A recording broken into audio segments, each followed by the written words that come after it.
Hops.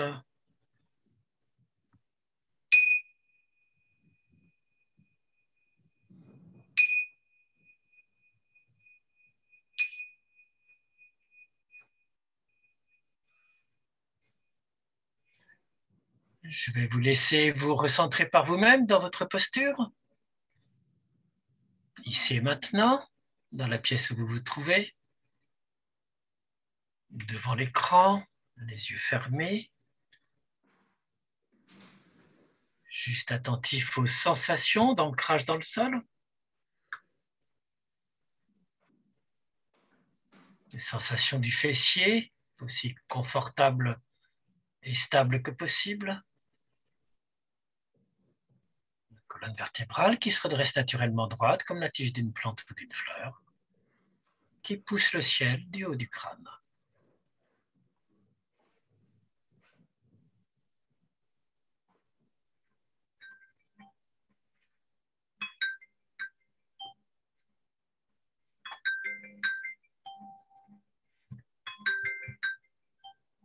Et lorsque vous êtes ainsi recentré dans votre corps, dans votre posture, vous pouvez juste revenir à votre souffle, chaque inspiration, chaque expiration.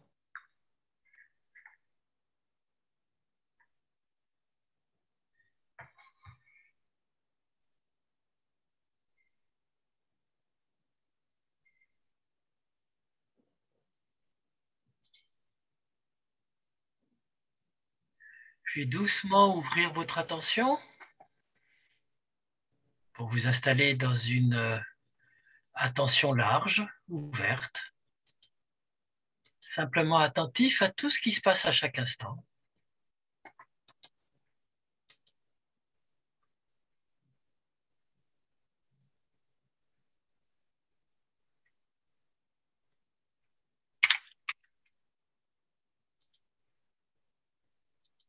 Ça peut être des sensations, ça peut être des émotions, ça peut être des pensées.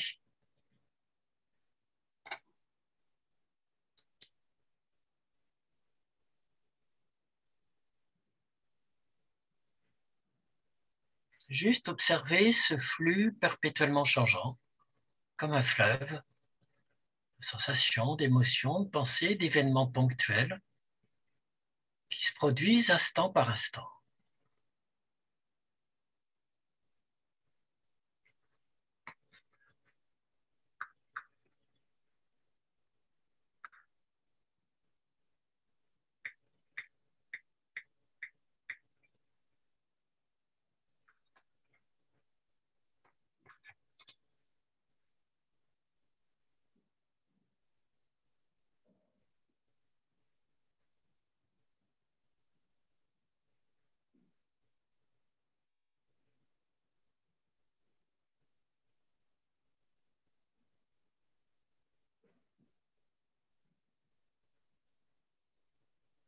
Et lorsque vous êtes assez recentré, juste à observer, explorer chacun des instants qui passent, en voyant comment ils sont éphémères, perpétuellement changeants,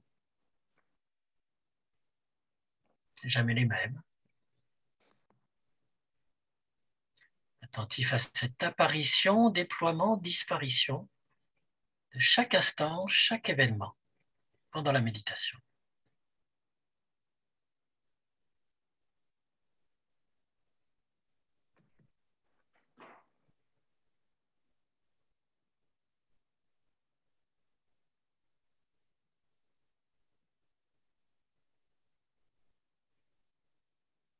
En explorant peut-être comment chacun de ces instants, chacun de ces événements qui apparaît dans le champ de notre conscience est évanescent, n'a pas d'être propre. Même si on veut essayer de le saisir, on ne peut pas. Il est vide, vide de toute substance.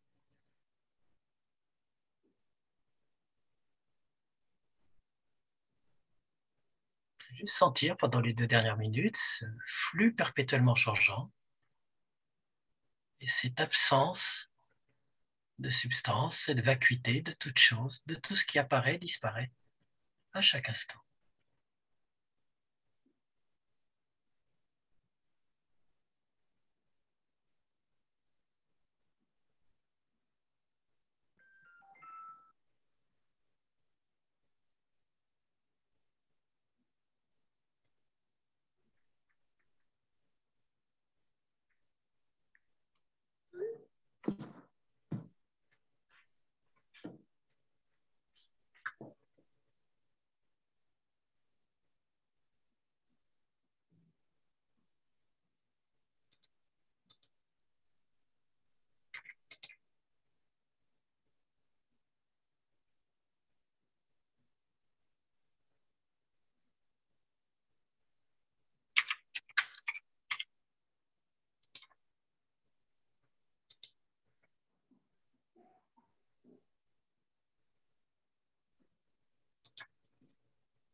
Alors, bonjour. Bonjour. Cette petite méditation, c'était sur le flux perpétuellement changeant et en même temps la possibilité d'arrêter quoi que ce soit. Et peut-être que c'est une première approche de cette vacuité, de ce vide, des choses qui passent, qui n'ont pas de substance. Et c'est ce qu'on va explorer avec le Mahayana, avec le bouddhisme du grand véhicule. Voilà, donc c'était pour ça que je vous ai fait faire cette petite méditation. On en refera une autre peut-être si c'est trop chargé. Alors, je vais essayer de mettre l'écran, écran partagé. Jean, si tu veux mettre ton image éventuellement, et puis je crois qu'il nous quittera assez tôt et qu'il reverra après. Écran, alors partager l'écran, film 7. Voilà, c'est celui-là. Voilà. Donc, on en est à la séance 6 et on va voir cette fois-ci la deuxième synthèse. On a vu que la première synthèse des deux mondes opposés dans l'hindouisme, c'était avec la Bhagavad Gita, hein, qui réunifiait le monde des opposants, des renonçants et le monde du village, de la société. Et on va voir qu'en réponse, le bouddhisme va faire pareil avec le Mahayana, avec le grand véhicule, qui sera la deuxième synthèse bouddhiste.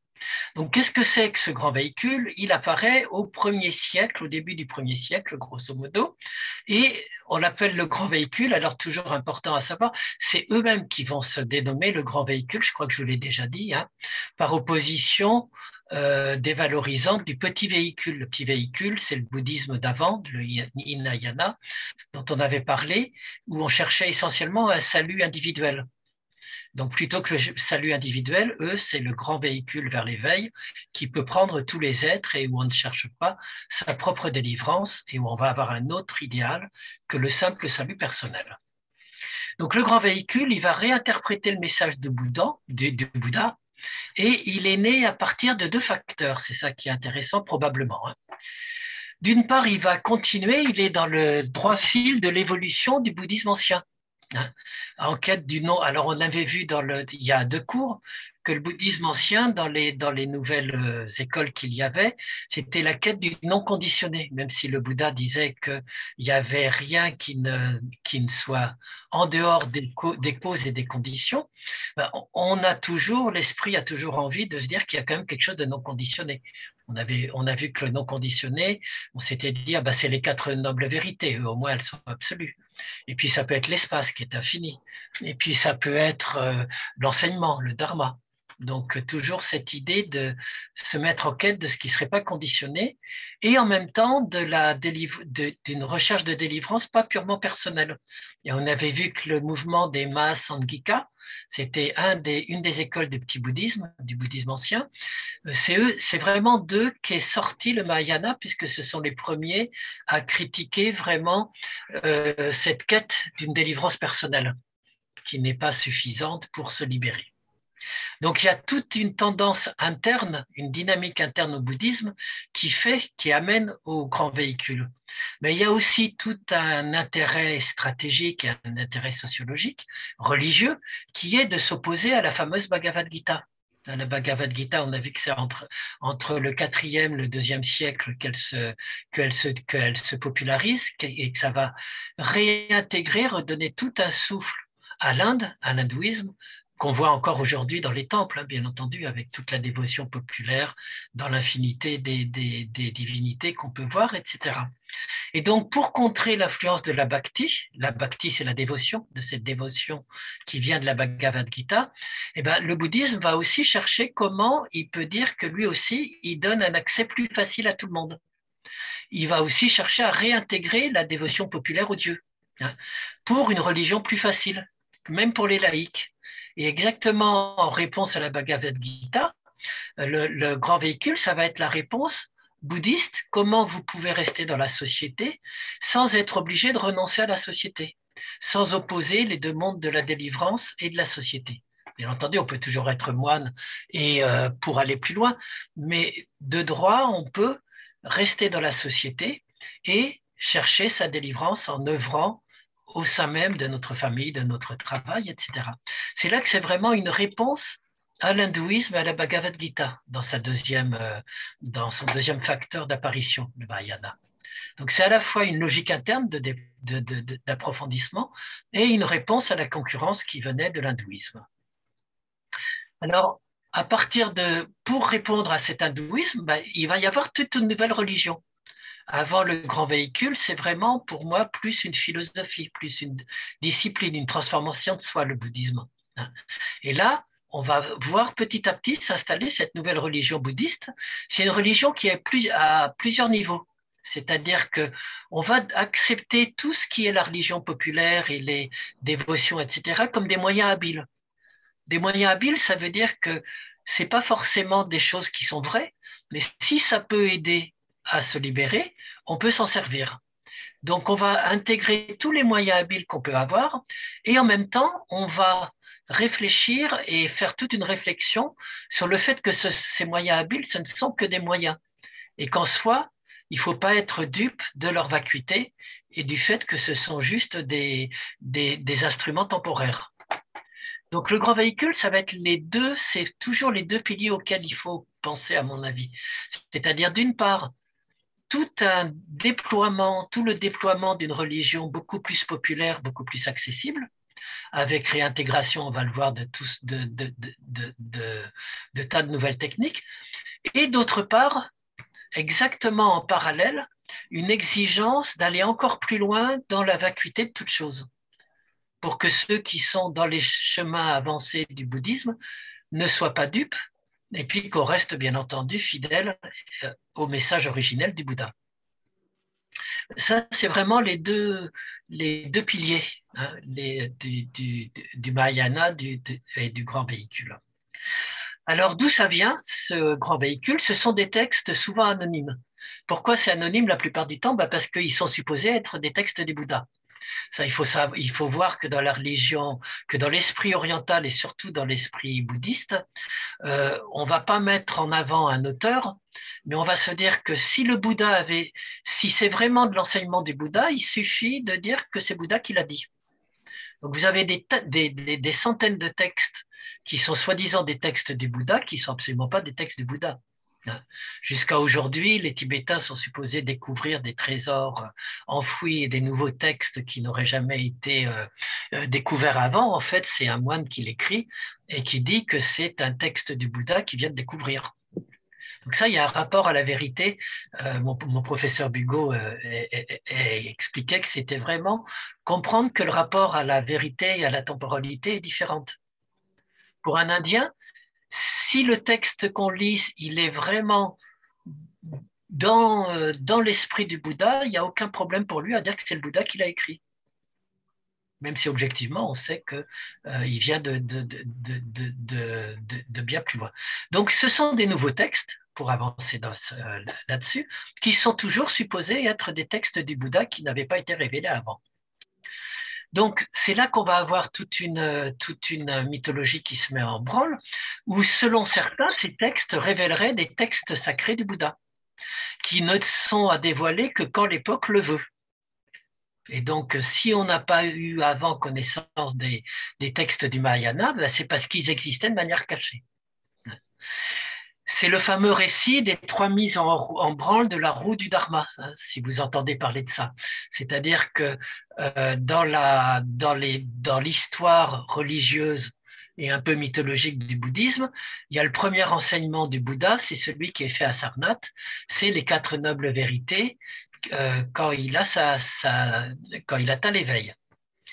Et puis tous les textes du Mahayana, il faut bien expliquer comment ce serait soi-disant attribué au Bouddha. Donc on va dire que c'est des enseignements ésotériques que le Bouddha avait cachés, qu'il a donné au pic des Vautours. Le pic des Vautours, je vous ai mis une petite photo, c'est un lieu sacré du bouddhisme, puisque c'est juste avant sa mort que le Bouddha était allé au pic des Vautours.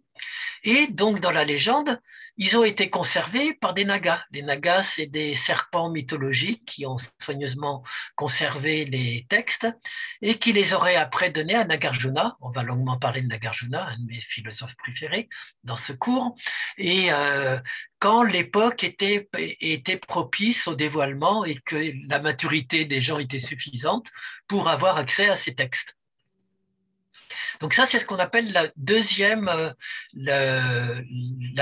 mise en branle de la roue du Dharma. Vous savez, la roue du Dharma, c'est cette fameuse roue que vous voyez partout dans les iconographies bouddhistes. Hein. Donc on l'a fait tourner une première fois, le Bouddha est supposé l'avoir fait tourner à Sarnath une première fois, une deuxième fois au pic des Vautours tout en le cachant. Et puis après, il va y avoir, vous verrez la semaine prochaine, on arrivera aux Tibétains, hein, aux Tibétains et aux Dzogchen, etc. Ben, eux, pareil, ils vont écrire des textes. Il va y avoir des nouveaux textes. Et ben, il y aura eu en fait un troisième enseignement initiatique qu'aurait donné le Bouddha, bien entendu. C'est toujours très simple hein, d'expliquer les choses comme ça. Donc, il y avait un troisième enseignement initiatique qui était vraiment réservé et qui ne va être donné que à ceux qui deviendront les Dalai Lama, et ce sera le fameux Vajrayana qu'on verra la semaine prochaine. C'est le troisième enseignement sur l'ultime conscience de fond alaya, le Tathagarbha et la bouddhéité. On va déjà en voir un petit peu dès cette semaine. Voilà, donc ça c'est... Et puis le Lankavatara Sutra. Alors juste pour la petite histoire, pour voir quand même comment on a la preuve que ce n'est pas des textes du Bouddha alors, pour un bouddhiste, ce que je vous dis, c'est iconoclaste. Hein. Ils sont persuadés, les bouddhistes religieux, qu'il y a eu vraiment 3 enseignements du Bouddha et que les textes viennent tous du Bouddha. Pour un historien des religions, puisque j'ai quand même fait un doctorat de philosophie là-dessus, on vous enseigne, c'est tout simple. Hein. Le Lankavatara Sutra, pour ne parler que de lui, qui est un texte qui est théoriquement la révélation du Bouddha, qui va faire tout le bouddhisme tibétain et le bouddhisme Chan puis Zen, si on l'étudie de manière philologique, on s'aperçoit, de manière philosophique, on s'aperçoit qu'il y a des thèmes qui n'étaient jamais présents dans le bouddhisme ancien. Donc, ce serait étonnant quand même qu'ils arrivent à ce moment-là. Le style même est différent. On a beaucoup de références à des images, à des métaphores, à des miracles qui ne sont jamais dans les textes anciens du Bouddha non plus. Donc ça encore, c'est un deuxième siècle, c'est un deuxième signe qu'on est dans tout le contexte de la littérature bouddhiste du début de notre ère. Et puis la troisième chose quand même qui est merveilleuse, c'est qu'il y a toujours des moments où les gens se trahissent, où on voit la source historique. C'est que l'Ankavatara Sutra, c'est l'entrée à Ceylan, si je traduis exactement, puisque l'Ankava, c'est l'ancien nom de Ceylan. Et donc, dans ce fameux Lankavatara Sutra, qui est supposé être du Bouddha, il y a un hommage, bien entendu, au roi de Ceylan du IIe siècle après le Christ. Donc, s'il y a un hommage au roi du IIe siècle, ça nous permet de se dire qu'il y a toutes les chances que le texte ait été écrit au IIe siècle, après le Christ, bien entendu. Voilà, tout ça, c'est pour vous donner vous dire un petit peu comment on arrive à se dire que des textes, il y a les textes réels, anciens du Bouddha qui sont dans le canon Pali, et puis des textes après que la tradition bouddhiste va dire être ceux du Bouddha, même si ce n'est pas le Bouddha qui les a prononcés. Alors surtout, vous n'hésitez pas à poser des questions, hein, si vous souhaitez en même temps. Vous voyez à peu près? Ça éclaire peut-être un petit peu? Ouais, vas-y, Jocelyne. Donc en fait, il n'y aurait qu'un enseignement, c'est l'enseignement Non, des 4 nobles vérités, tu vas dire? Tu disais que pour les bouddhistes, il y a 3 enseignements. En fait, il y a 3 Non, alors il y a 3... c'est pas 3 enseignements. Ils appellent ça 3 fois où le Bouddha s'est mis à faire tourner la roue de l'enseignement. Le premier moment où il fait tourner la roue de l'enseignement, c'est à Sarnath, c'est les 4 nobles vérités, et il y a une trentaine, quarantaine de sutras, de textes en pali, qui était la langue du Bouddha, qui pour les spécialistes des religions, sont vraiment reconnus, et puis même pour les spécialistes comme Walpola Raoula, etc., sont reconnus être les textes les plus plausibles du Bouddha directement. On avait vu que c'était son disciple qui les avait recueillis hein, oralement. Donc ça, il y en a déjà une trentaine. Après, c'est pas un deuxième enseignement, c'est la deuxième mise en branle de la roue du Dharma, c'est sur le pic des Vautours. C'est là qu'il aurait parlé de tous les thèmes qui vont faire le Mahayana, mais là, il y a une centaine de textes au moins. Mais c'est là qu'il y a l'enseignement sur la vacuité, sur ce dont on va parler aujourd'hui. Et puis la troisième mise en branle de la roue, donc c'est vers le deuxième siècle. C'est vers le sixième siècle, avec cette fois-ci dans le troisième, avec les Tibétains, qui vont dire que leurs textes ont été donnés, bien entendu, par le Bouddha, de manière initiatique et cachée jusqu'à ce que même le fasse sortir dans le grand public. Et là, il y a des milliers de textes. Donc, ce n'est pas 3 textes ou 3 enseignements, mais c'est quand même, là où tu as raison, c'est que c'est 3 grandes périodes d'enseignement. C'est soit le grand véhicule, non, soit le petit véhicule au moment des 4 nobles vérités, soit le grand véhicule au moment du Mahayana au pic des vautours, soit le Vajrayana et qui va suivre le Mahayana et qui lui apportera encore d'autres textes. C'est plus clair comme ça? Oui, oui, 3 grandes périodes, d'accord. Entendu. Merci. Je t'en prie. Donc, n'hésitez pas hein, surtout à poser des questions. Donc, ça, c'est sur le contexte. Maintenant, avant de rentrer dans les textes et dans la philosophie, quels sont tous ces moyens habiles que le bouddhisme va réintégrer pour toujours contrer l'influence de l'hindouisme et puis s'adresser à tout le monde? La première chose, bien entendu, quand on rentre dans le grand véhicule, c'est qu'on a une divinisation populaire de Bouddha. Bouddha devient un quasi-dieu. C'est pour ça que je n'ai pas mis divinisation de Bouddha, mais populaire. Pour le peuple, Bouddha, il suffit d'aller dans des monastères en Asie pour voir comment il est adoré comme un dieu. Et d'ailleurs, c'est explicitement revendiqué en disant que Bouddha devient un quasi-dieu qui vit au ciel, qu'on peut prier, qui s'est incarné dans des Bouddhas passés, qui est présent quand c'est Shakyamuni, le Bouddha historique, et puis qui va venir se réincarner dans le futur pour permettre la fin du monde, une eschatologie proche de l'eschatologie chrétienne, hein, sauf qu'elle est bouddhiste, en permettant le salut de tous les êtres. On avait déjà vu, si vous vous souvenez, dans le cours sur le bouddhisme ancien, on avait déjà vu cette tendance chez les Shtaviravadins, c'est le Lokatara, hein, qui étaient les premiers à dire que Bouddha, qu'il y avait eu des anciens Bouddhas avant Bouddha, et puis qu'il y en aurait des futurs. De la même manière, dans l'iconographie, c'est le moment où on va voir Bouddha qui apparaît avec, vous savez, le fameux halo autour de lui, une âme de lumière, comme les saints chrétiens. Alors, ce qu'il faut savoir qui est intéressant, c'est que ce n'est pas une influence du christianisme, c'est que les chrétiens, comme les bouddhistes, quand ils mettent ce halo de lumière autour de la tête, en fait, ils reprennent une iconographie encore plus ancienne qui est celle du dieu Mazda, Ahura Mazda. C'est dans le mazdéisme iranien qu'on avait vu au tout début, qu'on a cette représentation de divinité avec des halos de lumière autour de la tête. Donc, on va montrer ça pour montrer que le Bouddha, il a aussi ce côté lumineux de l'esprit et du divin. Et puis, ça va permettre, je te donne tout de suite, Claire, ça va permettre de dire de faire le lien avec le Rig Veda, hein, avec l'hindouisme, où aussi l'esprit est lumineux. Donc, on va donner au Bouddha tous ces attributs lumineux qui étaient dans l'ancien masdéisme et dans les Védas. Oui, Claire? Remets ton micro. Voilà.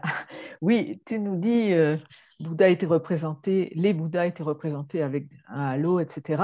Ouais. C'est représenté comment? Ce sont des gravures? Alors, tu as de tout. Tu as des gravures dans lesquelles, là, je ne vous en ai pas mis, mais tu as des gravures du Bouddha, tu sais, où il a comme un disque d'or autour de lui. Oui, oui. Et puis, dans les tankas, dans les mandalas et tout, ils ont très, très souvent cette nappe de lumière.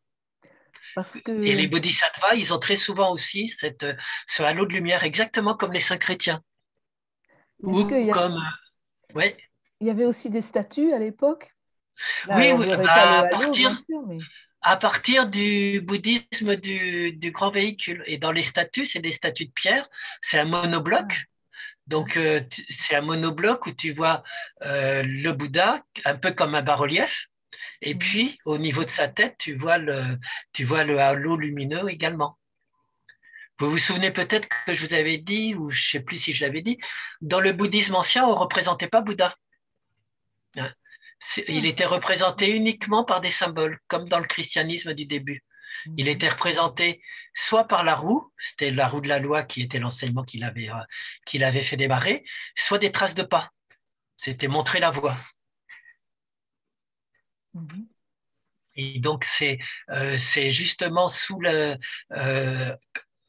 entre le petit véhicule et le grand véhicule qu'on va se mettre à avoir des représentations du Bouddha. D'ailleurs, on l'avait vu là, il y a 2 semaines, c'est quand Alexandre le Grand arrive en Inde, qu'il y a aussi l'influence de l'art grec qui arrive dans le royaume du Gandhara et qu'on va avoir des représentations du Bouddha sous forme humaine, effectivement.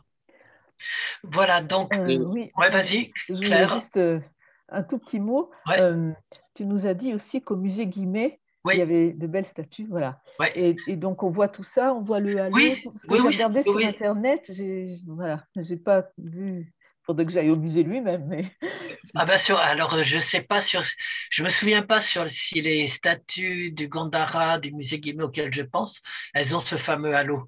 Mais tu tapes sur Internet. Si, je peux le confirmer, si. Ok, merci. Ah, t'es encore là, je te voyais plus pas.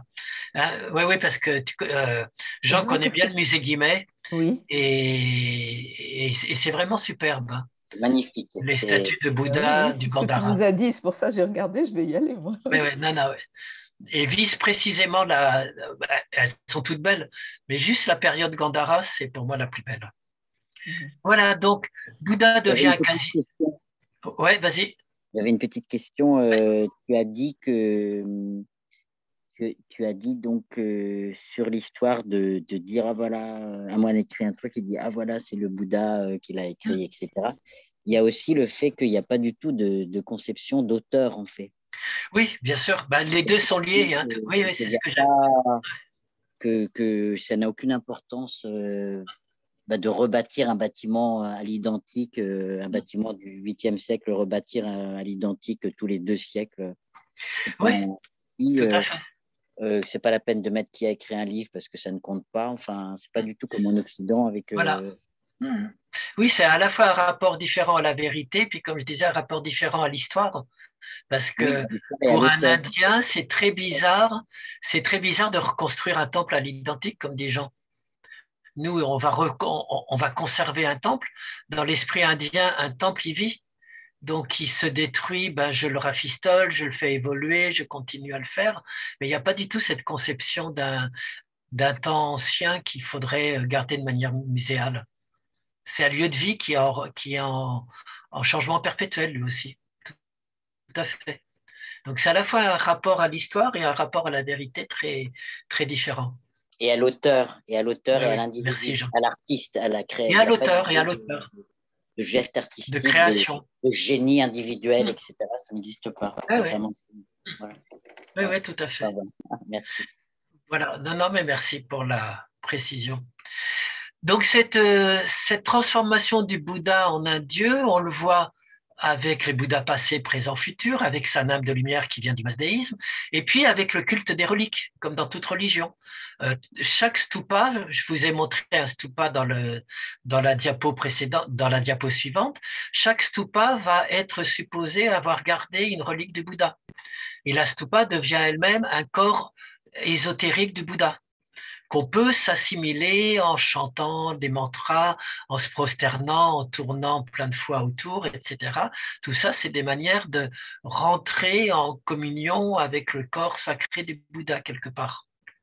Donc, on voit vraiment là que c'est une religion qui se met en place.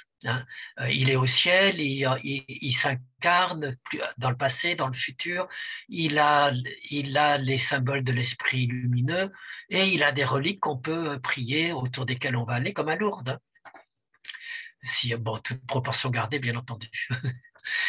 Ça, c'est la première chose, c'est la divinisation du Bouddha. La deuxième chose qui est fondamentale dans le grand véhicule, c'est l'idéal des bodhisattvas, des nouvelles divinités, des paradis et des enfers qui vont arriver. Donc le nouvel idéal du bodhisattva, c'est beaucoup plus parlant, c'est que ça va remplacer l'ancien idéal du renonçant, de l'arhat. Vous savez, l'arhat, c'était le Bouddha quand il quitte toute sa vie, tout son palais princier, pour pouvoir chercher un salut individuel et puis pour tout le monde. C'est un renonçant, c'est un arhat. Le bodhisattva, c'est celui qui va décider de ne pas aller au bout de sa recherche de délivrance pour, au moment où il pourrait, où il est proche de la délivrance, il va décider d'abandonner, de sacrifier sa délivrance pour qu'il y ait en quelque sorte un transfert de mérite et qu'en renonçant à son nirvana personnel, il fait fructifier tous ses mérites pour que ce soit les autres qui puissent recevoir l'éveil. Et donc, c'est un altruisme en quelque sorte où en renonçant à mon salut personnel, en cessant de vouloir me libérer moi, mon ego, je dédie toute ma vie au bien des autres êtres pour qu'ils puissent atteindre l'éveil. Alors c'est très subtil et c'est très amusant comme stratégie parce que c'est une stratégie en même temps égoïste, l'air de rien, tout autant que celle de l'Arhant, puisque le fameux bodhisattva, s'il décide d'abandonner son ego pour pouvoir aider à l'éveil de tout le monde, ben c'est la meilleure manière finalement de s'affranchir de son ego et donc d'avoir le nirvana aussi. Donc c'est très amusant, hein, il y a une critique des ascètes qui cherchent leur salut personnel, mais en même temps, le simple fait de dire j'y renonce, ben, c'est une manière implicite de se dire je vais l'avoir, puisque ça montrera bien que j'ai pas d'ego. C'est pour ça qu'on peut peut-être rencontrer parfois des bodhisattvas qui ont beaucoup d'ego. Parce que bodhisattva, ce n'est pas que les figures légendaires. Hein, dans le bouddhisme zen ou autre, quand vous prononcez vos vœux, vous devenez un bodhisattva. Parce que vous décidez d'œuvrer pour l'éveil des autres.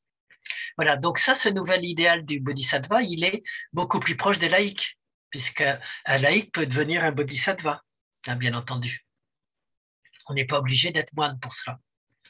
Alors, il va y avoir du coup une flopée de bodhisattvas. Il y a des bodhisattvas qui sont des laïcs, il y a des bodhisattvas qui sont des incarnations du Bouddha, comme dans l'hindouisme, hein, où il y a une flopée de divinités. Alors, je vous ai juste isolé les 4 principaux, enfin pas 4 principaux, mais les 4 dont on entend souvent parler. Je vous en mets des petites figures dans la prochaine diapo, ce sera plus clair. Maitreya, ça va être le Bouddha du futur, de la bonté. Manjushri sera le Bodhisattva, pardon, ou le Bouddha, qui est le Bouddha de la connaissance. Avalokiteshvara, c'est un dieu déesse de la compassion, qui reprend tous les attributs. Alors ça, en histoire des religions, c'est très intéressant. Pour vraiment coller à l'hindouisme, Avalokiteshvara, il reprend tous les attributs de la trilogie hindouiste, Brahma, Vishnu, Shiva. On retrouve tout synthétisé dans Avalokiteshvara. Et puis Amitabha, qui est un moine qui fait le vœu de pouvoir créer, grâce à ses mérites, une terre pure qui va pouvoir, où tous les gens seront heureux et enfin libérés. Et ça va devenir l'origine d'un culte dont je vais vous parler, d'Amitabha, des terres pures. Donc, plein de... Ouais. Christian, oui. C'est vrai que je ne comprends pas tellement depuis. Ça m'interroge toujours un petit peu, que même si je comprends que c'est des syncrétismes, en fait, les bouddhismes de chaque pays, c'est des syncrétismes. Mais ouais. C'est vrai que il y a une partie des statues de Bouddha qui ressemblent vraiment à des divinités. Oui, bien sûr. À des dieux avec ou des déesses presque. Dans une vision chrétienne, en tous les cas, presque païenne, avec des seins très volumineux. Sensuels et tout ça, oui, bien sûr. Hyper sensuel et tout. Ouais. Alors, il y a 2 choses. Hein. Il y a 2 choses différentes. Mais vu que j'en parle pas, ça va me permettre de le dire. Dans les représentations iconographiques de ces bodhisattvas, on va avoir des bodhisattvas terrifiants. Vous allez avoir Yama, le dieu de la mort, qu'on voit partout dans les monastères, qui est terrifiant, un gros ventre, des gros crocs et tout. Pourquoi des divinités terrifiantes? C'est très simple, c'est que pour la religion populaire, une divinité terrifiante, c'est montrer que c'est un gardien protecteur. Donc il montre sa puissance. Si vous lui accordez votre culte, vos prières, vos mantras et tout, vous allez bénéficier de sa protection. Donc si vous voyez des divinités terribles, terrifiantes, dans le bouddhisme, c'est pour montrer qu'elle a une puissance extrêmement forte qui peut vous défendre et que vous avez tout intérêt à l'intégrer dans vos prières, etc.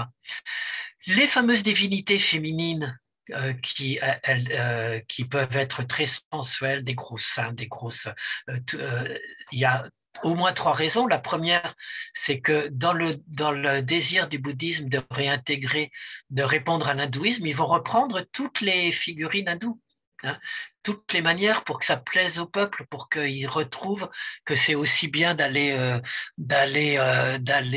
voir Tara, qui est la déesse féminine bouddhiste, plutôt que Durga, la déesse hindoue. C'est une histoire de concurrence, de montrer que on a les mêmes forces, on a les mêmes déesses. À un niveau plus profond, plus subtil et plus ésotérique, les formes féminines, elles vont devenir à un niveau ésotérique les représentations, ce sont les shaktis, c'est-à-dire les représentations de l'énergie interne du Bouddha ou du Bodhisattva. Donc très souvent, vous verrez dans le bouddhisme tibétain des Bouddhas avec une femme enlacée, qui est exactement enlacée de manière harmonieuse, comme s'il faisait l'amour, hein, d'ailleurs, et souvent en position de faire l'amour, juste sur son sexe et tout, mais vraiment en faisant qu'un corps à deux. Ça, c'est pour montrer à un niveau ésotérique. Donc, vous avez toujours une double lecture dans le bouddhisme du grand véhicule. La lecture première et puis la lecture ésotérique. La lecture ésotérique, c'est l'union de la sagesse du Bouddha masculin et de l'énergie féminine, sa Shakti. Donc, ça va être. Donc, tu vois, pour répondre à ta question, donc si elle a des attributs féminins extrêmement développés, c'est aussi pour ça, pour montrer qu'on peut se servir de tous les attributs féminins. C'est comme le yin et le yang, etc. Ça répond à peu près? Tu vois un peu plus, Jean? Oui, merci beaucoup, parce que c'est vrai que c'est toujours un peu surprenant. Oui. Mais tu as toujours les deux niveaux. Tu as le niveau premier qui est le niveau de la religion populaire, hein, autant montrer des divinités aussi tentantes que celles des hindous. Et puis si on reste là-dessus, pourquoi pas, hein, ça me permet de me libérer de mon ego un peu. Et puis, tu as le niveau plus profond, ésotérique, où il y a une lecture symbolique de l'union de Prajna et de sa Shakti, du Bouddha et de ses énergies. Et ça, ce sera encore plus chez les Tibétains et les Tantriques. C'est surprenant que parce que je viens d'une culture chrétienne, catholique. Et oui. Ça ne me surprendrait pas. Ouais. Oui, et ce qui est très surprenant, c'est que les formes féminines sont pas diabolisées là. C'est pas le péché. C'est l'intégration de la force féminine en soi. Ouais. Merci. Et puis, pour rester avec mon dernier Amitabha, là, qui fait le vœu d'une terre pure, dans les nouvelles iconographies et mythologies, on va avoir des croyances en des terres pures. Les terres pures, ce sont des terres spirituelles, mi-mentales, mi-physiques, qui existent peut-être dans l'univers, pour un bouddhiste qui est croyant, et qui sont des terres dans lesquelles on peut prendre refuge. Et puis, vous allez avoir les représentations, exactement comme dans le christianisme, des paradis et des enfers. Les enfers qui vous attendent si vous avez du mauvais karma, et les paradis dans lesquels vous allez aller si vous faites bien vos prières, bien tout ce qu'il faut faire pour éviter justement l'enfer. Avec des formules pour éviter l'enfer, pour aller directement au paradis. Et dans le culte d'Amitabha, quand on pousse à l'extrême la religion populaire, il suffit d'une seule pensée, d'une seule dévotion pour être sauvé et aller dans le. Donc, il suffit de prononcer le nom de Bouddha sans arrêt, et puis on est sûr d'aller au paradis après la mort. Donc, on voit bien comment ça devient vraiment une nouvelle religion populaire avec ses paradis, ses enfers, etc. La troisième chose qui définit le bouddhisme du grand véhicule, c'est que c'est le moment où les monastères s'institutionnalisent et où l'enseignement va se complexifier énormément. Avant, vous vous souvenez que le Bouddha, il était toujours sur la route, sauf les 3 mois de la mousson. De plus en plus, jusqu'au 1er siècle, les monastères deviennent des lieux où on va rester plus longtemps. Et avec le grand véhicule, ce sont des monastères permanents dans lesquels les moines sont. Alors, chaque monastère va multiplier les textes de règles. Dans le Vijnana, il y a dans les prescriptions du Bouddha, il y en a très peu, il n'y en a que 4-5 à la rigueur. On va en arriver à 130 règles. Comme par hasard, les femmes, elles devront en respecter 320, ou je ne sais plus combien, mais il y a toujours plus de règles à respecter pour la femme que pour l'homme, etc. Et puis, chaque monastère va faire c'est la fameuse 3e règle, troisième corbeille des règles monastiques. Vous savez, il y a plusieurs corbeilles, je vous avais dit, c'est des corbeilles où on mettait les sutras, hein, les textes sacrés. La 3e, c'est celle qui donne les règles de discipline du monastère. Et puis c'est là qu'on voit arriver avec les monastères la scolastique, qu'on va appeler l'Abhidharma. C'est quoi? Ce sont des enseignements, chaque monastère va gloser, interpréter, commenter les textes sacrés qu'il a dans son monastère et que les enseignants donnent à leurs disciples. On va du coup écrire de nouveaux ouvrages qui seront des enseignements systématisés, très secs la plupart du temps, souvent apologétiques, beaucoup plus apologétiques parce qu'il faut montrer que mon monastère et mon enseignement, il est meilleur que celui du voisin. Et on va avoir beaucoup plus qu'à l'époque du Bouddha des critiques des autres, sans arrêt montrer que l'autre, il est dans l'erreur, hein, que l'autre courant, Theravadine, ceci, cela, il n'a pas bien compris les choses. C'est pour ça que c'est ce fameux Abhidharma qui est tout un foisonnement philosophique. Pour moi, c'est moins, alors je ne suis pas le seul d'ailleurs à le dire, il y en a d'autres qui le disent, hein, mais c'est moins de la philosophie que de la théologie pour moi. Hein, on est beaucoup plus proche des facultés de théologie qui vont développer des enseignements, montrer qu'il y a des hérésies, que tel enseignement est plus proche de la vérité, etc. Il y a plein d'universités. Alors les bouddhistes du grand véhicule vous disent qu'ils ont plein d'universités. Il y a quand même cette petite nuance à mettre, c'est que ce ne sont pas des universités, ou alors c'est plus une université théologique. Parce que c'est l'enseignement d'une vérité, d'un courant contre les autres. On n'est plus du tout dans la recherche du message de salut, de la recherche du salut, de la recherche thérapeutique du Bouddha, qui passe un peu en arrière-plan dans l'Abhidharma, qui est vraiment des recueils très secs, très systématisés, etc.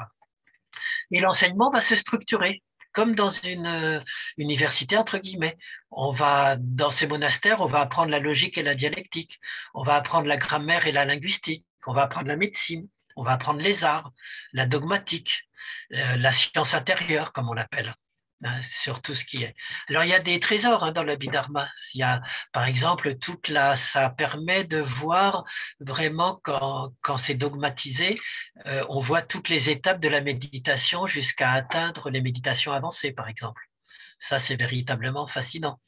Mais en même temps, il y a toute cette scolastique qui tourne comme la scolastique du Moyen-Âge, en dispute un peu stérile sur montrer que ma vérité est plus vraie que celle du voisin, que je fais l'apologie d'un tel et puis que les autres vont en enfer, etc.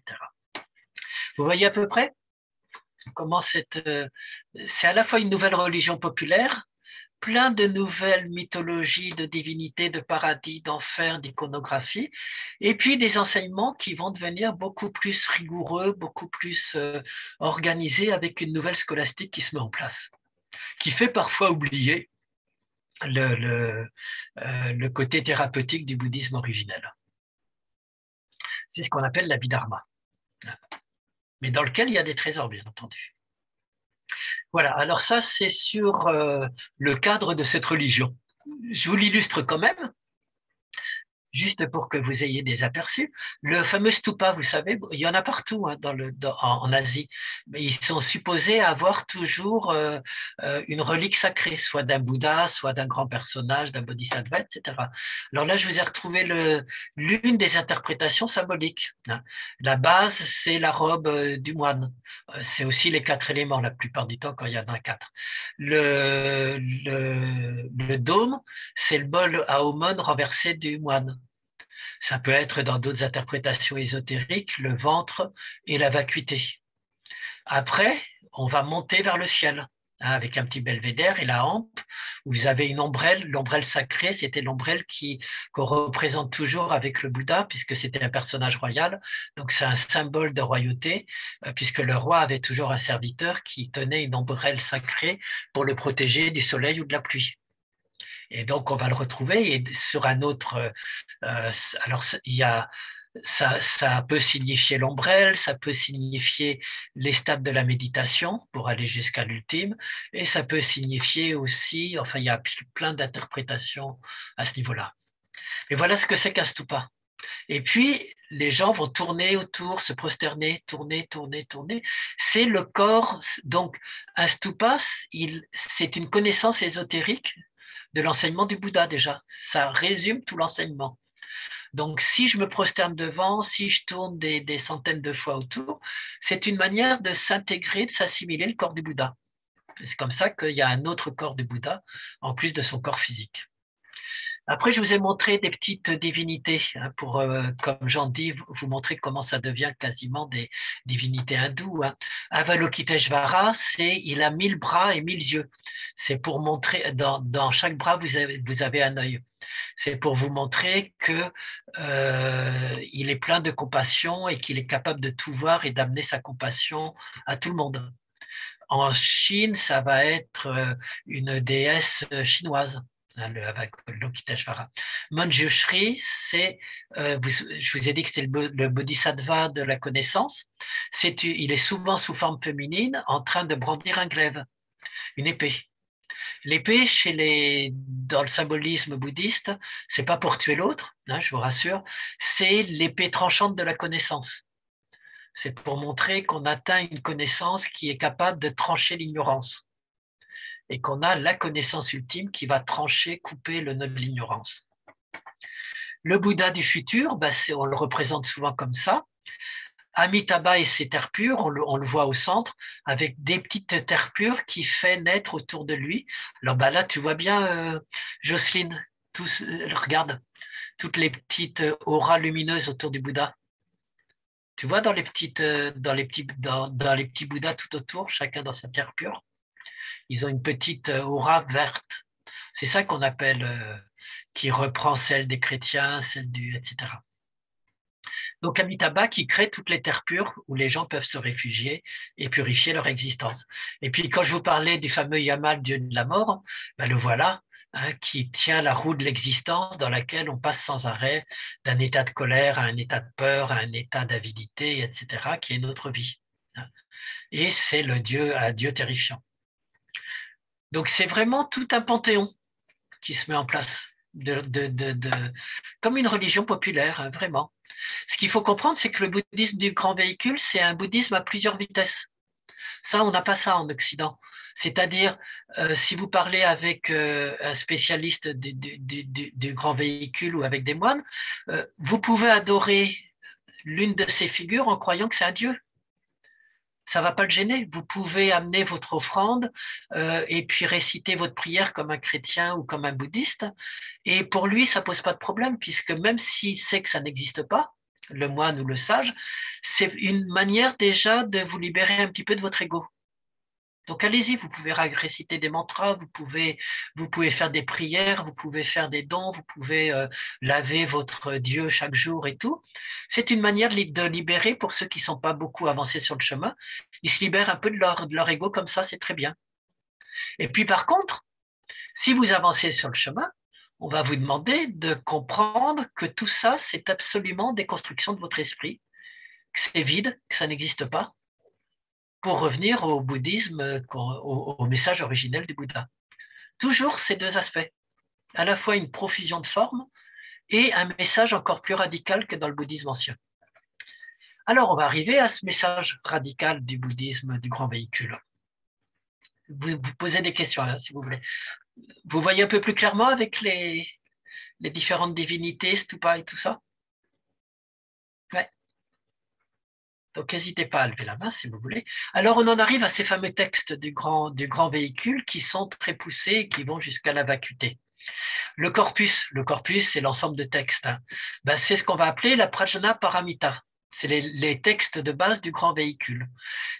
Grosso modo, on dit qu'il y en a 18, selon les spécialistes, qui sont reconnus comme vraiment ceux qui fondent le Mahayana. C'est-à-dire ce grand véhicule. Prajna, ça veut dire perfection, et Paramita, sagesse ultime. Sutra, c'est texte. Donc, Prajna Paramita Sutra, ça veut dire tout simplement les textes sacrés sur la perfection de la sagesse ultime. Ce sont donc des textes qui sont supposés révéler les fins dernières, la vérité ultime.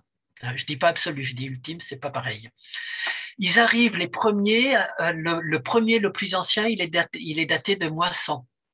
Et après, chaque monastère va écrire le sien jusqu'à plus 800 pour les 18 essentiels. Vous avez des Prajnaparamita qui vont être écrits au 14e, au 16e encore, etc. Donc, la traduction officielle, c'est texte sur la perfection de la sagesse ultime. C'est là qu'apparaît le thème de la vision de la réalité de toute chose comme vide. C'est là qu'apparaît le thème du bodhisattva et c'est là qu'apparaît la croyance qu'il y a en chacun de nous un germe de bouddhéité, de capacité d'être Bouddha. Donc ça, c'est vraiment les textes essentiels. Pour vous en montrer un, ça, c'est c'est la copie au XIIe siècle à Ceylan du plus ancien, qui est l'Astasaharika Prajnaparamita. Qui est alors, le plus ancien, il est en 8000 lignes. Donc, les spécialistes, ils s'amusent à compter le nombre de lignes. Et puis, plus on avance dans les siècles, plus on a de lignes.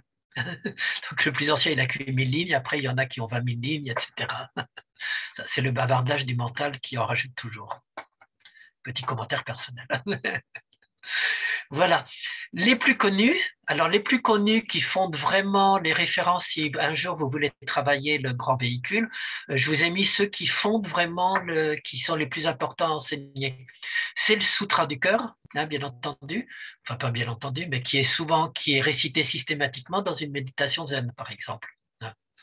C'est le Sutra du diamant, qui est pris autant par le zen que par les Tibétains.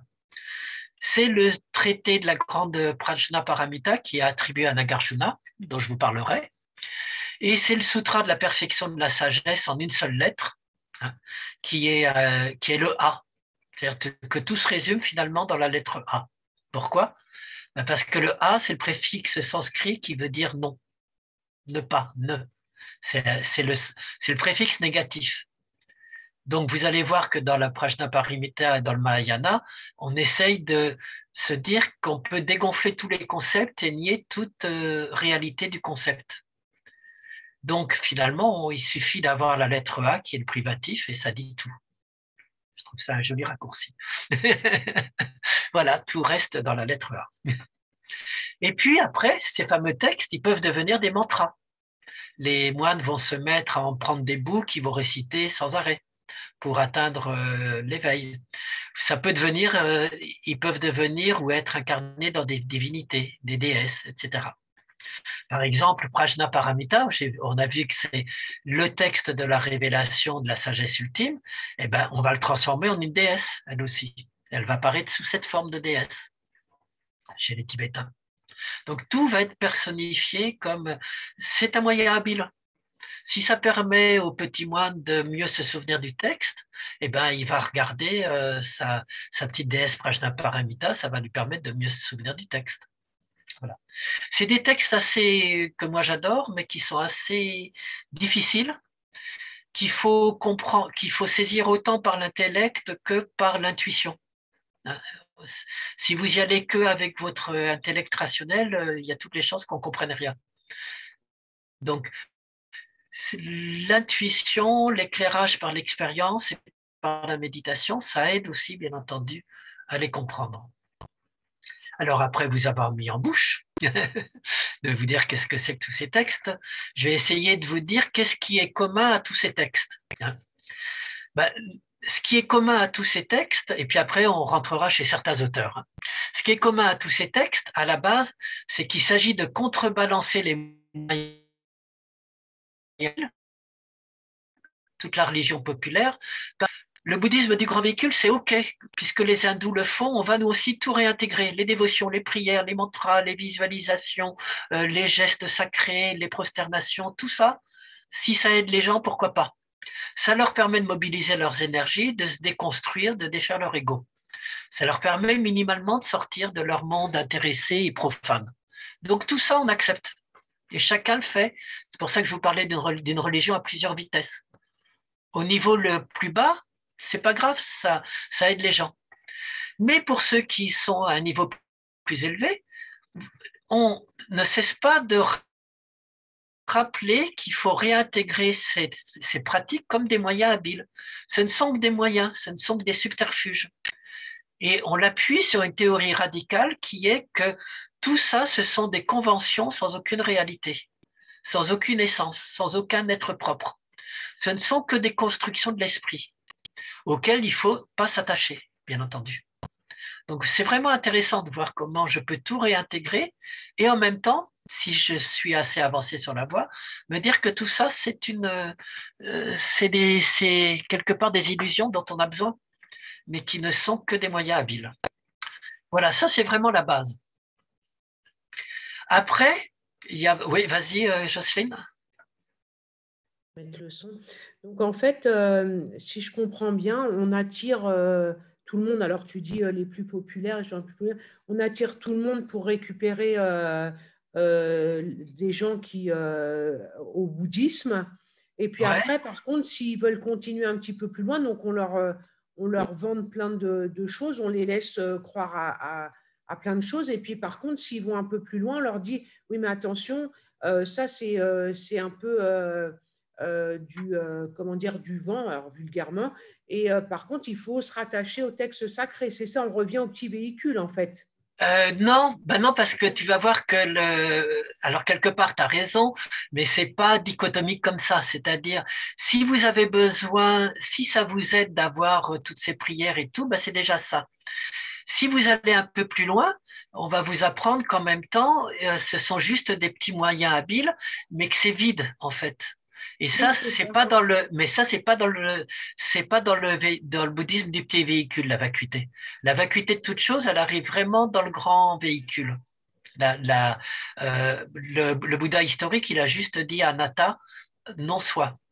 Mais c'est pas la non-substantialité, enfin ça l'est implicitement, mais c'est vraiment le grand véhicule qui va mettre l'accent sur la vacuité de toute chose. Et c'est moins ah bah vous avez cru aux prières et puis maintenant on vous dit tout ça c'était de la poudre de perlimpinpin parce que tout ça c'est vide. C'est plus subtil, c'est toute une dialectique de transformation de soi. Parce que pour des bouddhistes authentiques, même ceux qui sont le plus loin ou le Dalai Lama, le fait de se servir de ces moyens habiles, c'est utile. C'est la force de Maya, c'est la force de l'illusion, mais elle est positive. Donc c'est pas à abandonner. Ça me permet, si je médite sur un mantra, si je répète un mantra, si je médite sur une mandala, sur une divinité, si ça me permet, moi, de travailler sur mes énergies, ça va me permettre d'avancer spirituellement. Jusqu'à ce que je m'aperçoive que j'ai plus besoin de jusqu'à ce que je m'aperçoive que tout ça, c'est une création de mon esprit, que j'en ai pas besoin. Tu vois? Donc c'est plus subtil, c'est pas bah, tout ce que vous croyez, c'était pas ça, et puis vous avez la vérité dans le texte. Non, c'est un travail de transformation intérieure. D'accord. Donc merci de la question parce que c'est vrai que avec ma manière de présenter, ça peut faire parfois paraître que c'est juste voilà. Alors après, ce qui est commun, ce qui est très intéressant, c'est que quels que soient les mouvements du grand véhicule, vous allez voir qu'il y en a plein, eh ben, ils vont se mettre d'accord sur le fait qu'il y a 3 facteurs d'existence, on appelle ça, c'est les 3 éléments de l'existence, les 3 facteurs de l'existence qui définissent l'existence et qui sont reconnus par toute école du grand véhicule. Alors c'est intéressant parce qu'il y a au moins une vingtaine d'écoles différentes et elles reconnaissent toutes les 3 I. C'est moi qui les appelle les 3 I, hein, parce que chacune commence par un I et que c'est un bon moyen mnémotechnique. Alors à la base, le constat c'est celui du Bouddha de base, donc c'est pas un des 3 I, c'est juste rappeler qu'à la base, c'est la satisfaction. On part toujours de ce 4e I qui est l'insatisfaction. La satisfaction du désir, du manque à combler, de l'objet que je veux et puis que dès que je le possède, il ne me sert plus à rien ou je veux autre chose. La satisfaction des épreuves de la vie, des souffrances, du mal-être.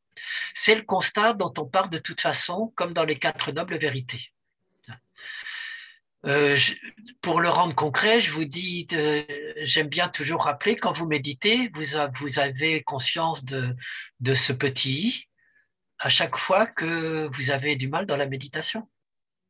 Quelles sont vos insatisfactions dans la méditation? Je suis mal assis, mon esprit part ailleurs, j'ai mal quelque part. Vous êtes juste confronté à ça dans la méditation. C'est au petit i de tout ce qui me gêne quand je médite. Donc, voilà, ça c'est la mise en bouche. Et après, les 3 I, ben, le premier, c'est l'impermanence. Prendre conscience que tout est impermanent. Et que si ça me fait souffrir, c'est parce que je refuse l'impermanence. C'est parce que je veux être et durer. Alors que tout passe. Je vous avais dit, quand on l'avait vu chez Bouddha, que c'était le Pantai Rei d'Héraclite. hein. Tout glisse comme un fleuve. Alors l'impermanence, bien entendu, elle a une face négative, hein. Elle fait peur parce que c'est l'impermanence liée à ma mort prochaine, à ma fin prochaine. Mais elle a toujours un côté positif. C'est que l'impermanence, c'est aussi d'être assuré que même ma souffrance la pire, elle va passer elle aussi. Elle va se transformer. Et puis surtout que si tout meurt, tout se renouvelle perpétuellement. Même si moi, je suis qu'une petite forme évanescente. Donc ça, c'est la recréation perpétuelle en même temps. Donc ça, dans la petite méditation que je vous ai fait faire, je vous ai demandé de regarder juste comment tout changeait sans arrêt. Sans vous dire le mot de l'impermanence, c'était juste pour vous inviter à être attentif à cette impermanence dans votre méditation. On ne peut pas méditer sans ne pas rencontrer l'impermanence, puisque tout bouge tout le temps. On s'y confronte sans arrêt. Le deuxième I, c'est l'interdépendance. Pourquoi tout change sans arrêt? C'est parce que tout est relié tout le temps à autre chose dans une chaîne de conditions conditionnantes et conditionnées, perpétuellement changeantes, ce qu'on appelle le pratitya samutpada. Je vous en avais parlé, c'est la chaîne des 12 causes. C'est aussi, alors là aussi, il y a le côté négatif, c'est comprendre que tout change parce que dès qu'un petit élément change, c'est tout le système qui se met à changer. Hein. Et puis, le côté positif, c'est que je comprends que je suis toujours relié aux autres, que je ne peux pas exister de manière seule, individuelle. Donc, je suis avec un besoin de partage, un besoin d'interdépendance et de partage avec l'autre. Ça aussi, je trouve que dans la méditation, pour le rendre concret, pour nous qui méditons, il suffit de réfléchir quand vous passez d'une pensée à l'autre, d'un souci à un autre, de brusquement une douleur, juste les moments où vous essayez de vous dire, tiens, qu'est-ce qui s'est passé là? Tiens, j'ai changé de position, tiens, j'ai mon dossier qui revient à l'esprit, un souvenir. Il y a toujours des conditions qui font que ça change. Donc le premier niveau dans la méditation, c'est de voir que ça change perpétuellement. Et le deuxième niveau, c'est d'essayer de comprendre pourquoi ça change à chaque instant. Quelles sont les chaînes conditionnées qui font que je passe d'un état à l'autre. Et le troisième I, c'est la substantialité, c'est-à-dire la vacuité. Si tout change et est perpétuellement interdépendant, c'est parce que plus profondément, rien n'est. Si les choses étaient stables, elles ne changeraient pas, même si elles étaient reliées entre elles. Si vous étiez dans un univers où l'immeuble que je vois par la fenêtre, il est là pour tout le temps, que moi je suis là pour tout le temps, que mon écran, il est là pour tout le temps, sans obsolescence programmée, etc., ben rien ne changerait. Donc c'est parce qu'en fait, profondément, si tout est interdépendant et en changement perpétuel, c'est parce qu'il n'y a rien qui soit sur un mode stable. Il n'y a pas d'être propre, il n'y a pas de substance propre. Et là, on reprend bien entendu l'anatma du Bouddha, le non-soi, mais en le radicalisant dans le grand véhicule et en l'appliquant à toute chose. Donc le grand véhicule, à ce niveau-là, il va aller beaucoup plus loin. C'est la vacuité de toute chose, l'absence d'être de toute chose. Que ce soit des choses physiques au niveau physique, hein, on le sait, et c'est là que le bouddhisme du grand véhicule est très moderne. Hein. On sait aujourd'hui que sous les choses, il n'y a que des atomes, hein, dans du vide. Et puis que même au niveau subatomique, il n'y a qu'une danse perpétuelle de fluctuation du vide. Hein, mais ça, je ne vais pas rentrer dans les détails, mais quand on s'intéresse à la physique quantique, qu'est-ce qu'il y a au fond de toute chose? Hein, des fluctuations du vide qui, de temps en temps, font des émergences, des apparitions de quanta très éphémères, de petites particules subatomiques qui s'évanouissent aussitôt et puis qui vont apparaître, peut-être même dans plusieurs endroits en même temps, etc.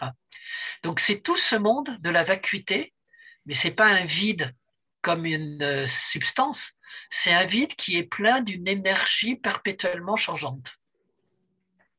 Et c'est ça le troisième I, c'est la substantialité, la vacuité de toute chose, mais on va y revenir. Donc ça, c'est les trois, entre guillemets, c'est les trois marques de l'existence. Si je traduis le mot sanskrit, c'est marque, c'est facteur.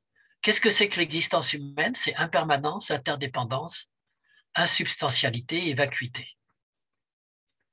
Ça, c'est vraiment ce qui relie et ce qui fonde le grand véhicule au niveau philosophique. À côté de ça, bien entendu, vous réintégrez toutes les pratiques possibles, inimaginables, puisqu'on a vu que ce sont des moyens habiles. Donc, il y a l'étude des textes qui devient beaucoup plus importante que dans le bouddhisme ancien. Hein. Quand je suis allé dans des monastères au Bhoutan, j'ai vu des moines, ils méditaient 6 ans sur les textes avant d'avoir le droit de méditer une demi-heure. Parce qu'il fallait qu'ils comprennent d'abord qu'est-ce que c'était que Rigpa, que l'état ultime, etc. Et puis après, ils avaient le droit de méditer. Donc l'étude des textes va prendre une très grande importance. On va reprendre tous les exercices anciens, hein, les méditations sur des cadavres en décomposition pour comprendre cette impermanence. On va reprendre des exercices de concentration, méditation, c'est la fameuse pleine conscience, hein, c'est Sati Smriti, fixer l'attention hein, sur le souffle, le corps, etc. On va avoir des exercices de résorption, d'extension, dilatation d'un élément. On va dilater la matière, l'espace jusqu'à l'infini, la conscience. Ça, c'est ce qu'on fait, Jocelyne, tu le sais, dans les méditations avancées, là, dans le dernier mois de l'approfondissement, et puis Michel aussi. On va faire des extensions de vertus, de dispositions éthiques, on le fait aussi dans l'approfondissement, la bienveillance, la compassion, la joie, ce qu'on appelle les Brahma-Viharas, hein, qu'on va développer à l'infini. Et puis, il y a tout ce qui est les mantras. On peut répéter des sons sacrés, on peut faire des gestes, surtout les Tibétains, des gestes rituels. On peut, comme autant de moyens habiles pour aller plus loin. Voilà. Ça, c'est sur la base commune à tous ces mouvements. Des questions par rapport à ça? Et puis après, je vais vous présenter 2 auteurs. Oui, c'est bon. Alors, on va rentrer maintenant dans le concret pour voir 2 des écoles. J'ai bien peur qu'on n'arrivera pas à voir les 3, donc je vais faire juste Vimalakirti et Nagarjuna. Et puis, on verra le... ouais, non, je vais faire que Vimalakirti et Nagarjuna. La prochaine sera pour la semaine prochaine. Donc Vimalakirti, je vais commencer par lui, même s'il vient après Nagarjuna, parce que c'est un joli exemple justement d'un laïc. Vimalakirti, c'est un laïc. C'est un texte du 4e siècle après le Christ, ou 5e, et ça va illustrer la non-dualité justement, et cette nouvelle manière d'essayer d'expliquer qu'est-ce que c'est que cet état ultime. Alors, Vimalakirti, c'est un très joli texte parce que ça commence par une métaphore. C'est un sage qui était un laïc et qui déclare un jour qu'il est malade et qu'il va mourir. Et tous ses disciples, tous les grands bouddhistes vont venir à son chevet pour essayer de le soigner et aussi pour lui demander quelle est la vérité ultime, bien entendu, comment atteindre la non-dualité. Cet état ultime qui est en dehors de toute dualité. Alors, ce qui est très amusant dans le texte, c'est que le premier niveau d'intérêt du texte, c'est et le premier enseignement, c'est qu'aucun ne voit que l'enseignement, il est déjà dès la première ligne. C'est-à-dire que Vimalakirti les reçoit dans une pièce vide. Et s'il dit qu'il est les malades, c'est parce qu'il veut les inviter en miroir à comprendre que c'est eux qui souffrent. Et que ce dont il va parler, c'est simplement de leur souffrance en miroir. Et la réponse, il n'a même pas besoin de la dire puisque c'est la pièce vide. Ils l'ont sous les yeux, c'est la vacuité. C'est la pièce vide. Mais bon, il faut bien parler. Donc, c'est un faux malade et on va l'interroger. Il y a 30 personnes qui chacune va lui proposer son moyen habile. Il y en a qui vont dire, pour atteindre la libération, il faut se purifier. Il y en a d'autres, il faut chercher à isoler le côté positif et le retirer de tout ce qui est négatif. On croirait à la pensée positive. Il y en a d'autres, ils disent il faut éviter, vider les termes dualistes. Dès qu'il y a quelque chose qui rentre avec une contradiction, il faut le vider. Puis il y en a d'autres, ils vont dire à la Macron, il faut faire les 2 à la fois, simultanément, le vrai et le faux, et ceci et cela. Donc chacun va donner sa petite recette. Et à chaque fois, Vimalakirti garde le silence. Il refuse de répondre. Est-ce que c'est ça? Est-ce que ça peut être ça? Il ne parle pas. Donc son disciple le plus fidèle, qui est Manjushri, c'est lui qui va donner le 2e enseignement, puisque le premier, c'est la pièce vide qui est déjà l'enseignement. Et le 2e, Manjushri va dire pour Vimalakirti, voilà en fait ce qu'il faut que vous compreniez, exclure toute parole et ne rien dire, ne rien exprimer, ne rien prononcer, ne rien enseigner, ne rien désigner, telle est l'entrée dans la non-dualité. Alors là, on se dit, OK, on a compris, c'est de la mystique, du silence apophatique, etc. Mais ce qui est très amusant dans la fin, dans les derniers mots qui ont été rajoutés à ce texte du Vimalakirti, c'est que même ça, c'est trop. Donc Manjushri est tout content de dire ça et il se tourne vers Vimalakirti pour avoir son accord. Et qu'est-ce que fait Vimalakirti? Il garde le silence. C'est ce qu'on appelle le silence assourdissant de Vimalakirti qui finit le livre. Pourquoi? Parce que même dire qu'il ne faut rien dire, c'est de trop. C'est une parole, c'est un langage. Donc voilà, je vous laisse méditer sur cette jolie paradoxe. Ça veut dire quoi? Ça veut dire que la non-dualité, ce n'est pas une théorie, ce n'est pas une affirmation dans le langage. C'est une pratique, c'est un vidage. C'est de vider perpétuellement tout ce qui a l'impression d'être. C'est une pratique dialectique, contemplative, s'ouvrir à la vie comme elle est, sans chercher à la conceptualiser, sans chercher à la traduire dans le langage. Voilà, donc ça c'est le petit enseignement profond. C'est toute une métaphysique silencieuse qui est très proche des mystiques. Moi, dans ma thèse, je m'étais amusé à dire que le bouddhisme du grand véhicule, il inventait la nontologie par différence avec l'Occident. En Occident, on a fondé l'ontologie, le discours sur l'être. Et ben, le bouddhisme, c'est un discours sur le non-être de toute chose, une ontologie, qui n'est jamais une ontologie, une métaphysique. Alors, juste une petite citation d'un commentateur de Vimalakirti. Le caractère du réel est constitué par la non-dualité, la dualité étant existence et non-existence. L'existence est le discours conventionnel, source de tous les ressentis, de tous les bavardages, de tous les concepts, y compris le concept de nirvana. L'inexistence, c'est les réalités, l'absence de caractère, y compris du nirvana. La non-dualité, c'est cette caractéristique radicalement différente de l'existence et de la non-existence. C'est le chemin du milieu dépourvu des deux extrêmes. Vraiment essayer de se frayer un chemin entre les deux. Donc vous voyez comment ça peut être très radical, hein, le bouddhisme du grand véhicule. Ça, c'est le Madhyamaka de Vimalakirti. Alors après, ça, c'est fait sous une forme un peu poétique, sous la forme d'un récit imaginaire qui est beau. Après, il y en a un qui fait de la philosophie pure et dure, c'est Nagarjuna, c'est mon philosophe préféré. C'est le 3e siècle après le Christ, et il va fonder la nouvelle école, qui est l'école, effectivement, du Madhyamaka, qui est la voie du milieu. Madhyamaka, ça veut dire la voie du milieu.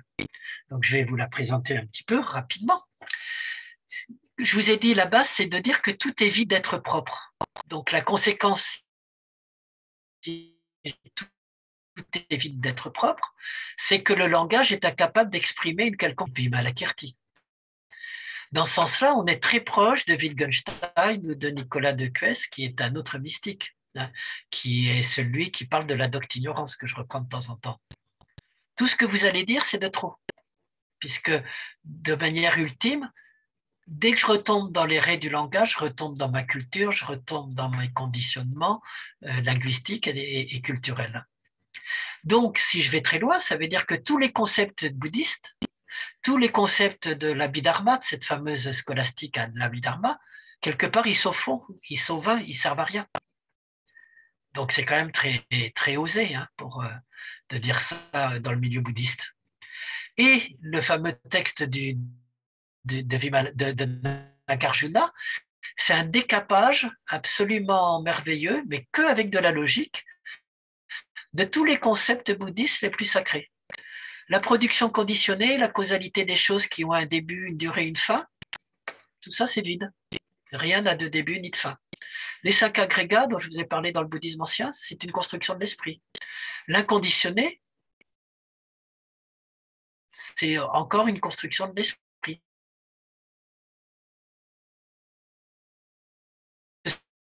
Ce sont juste des mots qui n'ont qu'une réalité conventionnelle. C'est pour ça qu'il est très souvent mal vu, hein, ou qu'il a été très mal vu à son époque, parce qu'on l'a accusé d'être nihiliste, bien entendu, hein, de détruire la foi bouddhiste, alors que c'est juste un décapage. revenir à l'esprit en deçà du mot. Et alors, il va utiliser une logique qui est absolument fabuleuse, qui est la logique du tétralène. C'est-à-dire que ça, c'est déjà une figure de logique qui existe en Inde, mais qui va reprendre pour lui. Il était indien, hein, Nagarjuna. Et donc, il connaît bien cette logique. En Occident, on est très binaire, hein, c'est vrai ou faux. C'est la logique aristotélicienne, principe de non-contradiction et principe du tiers exclu. Il n'y a pas de troisième possibilité entre vrai ou faux. En Inde, on a 4 positions de logique.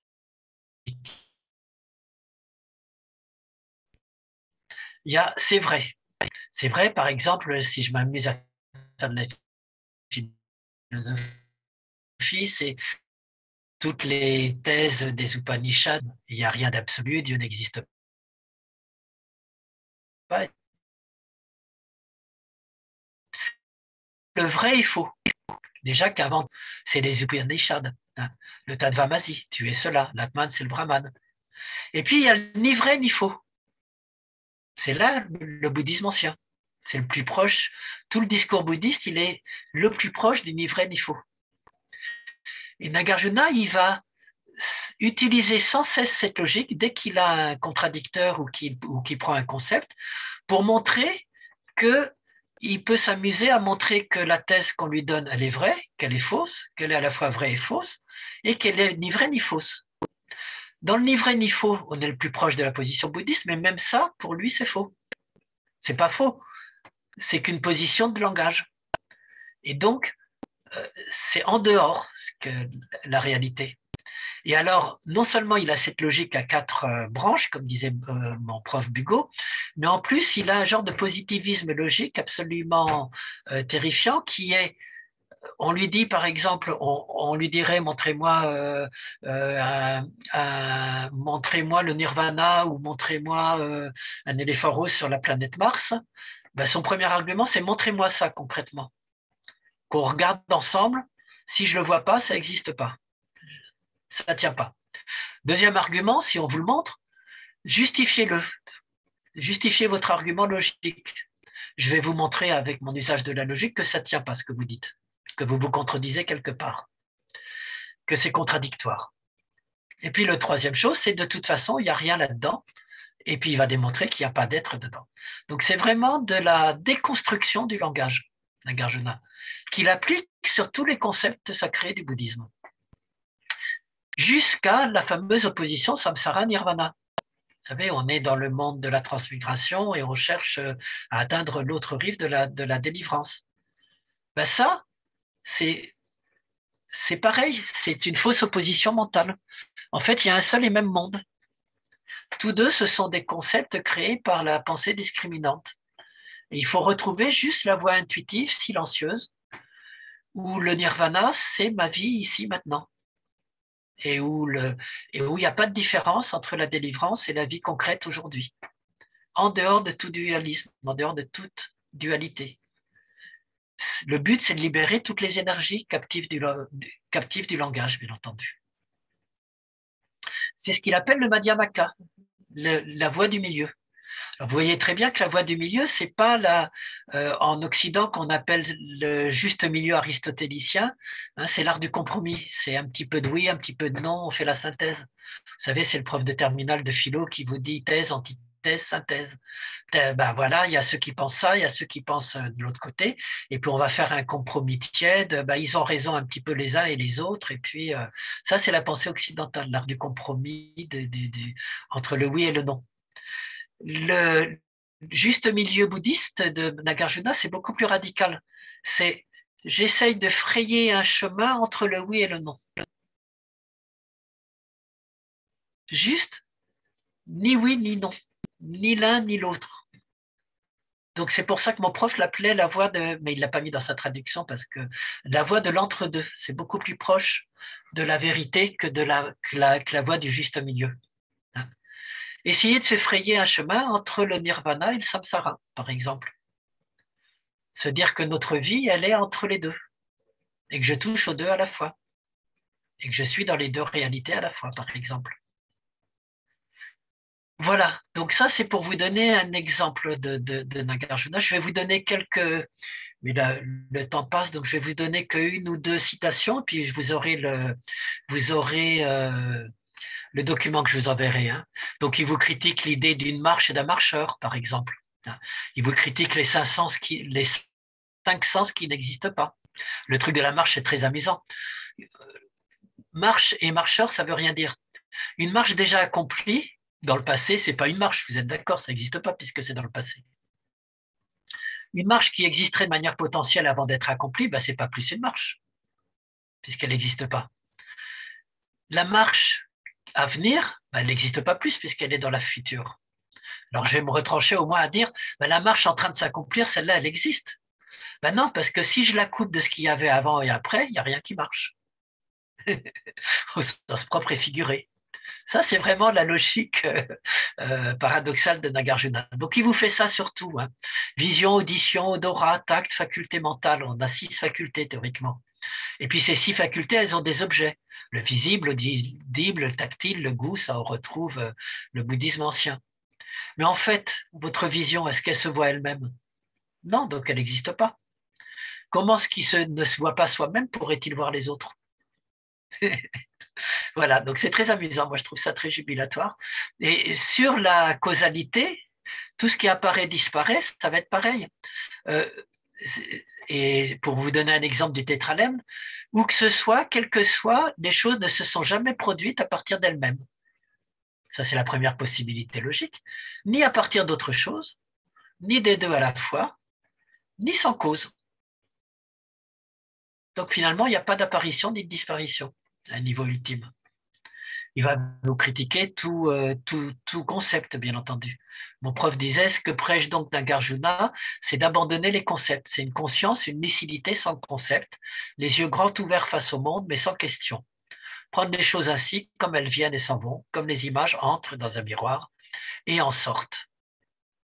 Et la toute première phrase du livre de Nagarjuna, qui est très belle, c'est qui est un décapage du bouddhisme, c'est sans rien qui cesse ou qui se produise, sans rien qui soit anéanti ou qui soit éternel, sans unité ni diversité, sans arrivée ni départ, telle est la fameuse causalité, la coproduction conditionnée.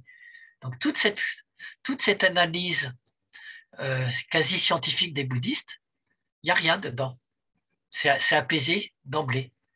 Telle est la coproduction conditionnée des mots et des choses, apaisement béni. Celui qui nous l'a enseigné, le Bouddha, l'éveillé parfait, je le salue. Vous voyez comment c'est radical hein, quand même. En dessous de la coproduction conditionnée, il n'y a rien. Rien n'apparaît, rien ne se déploie, rien ne disparaît. Il y a juste qui est là.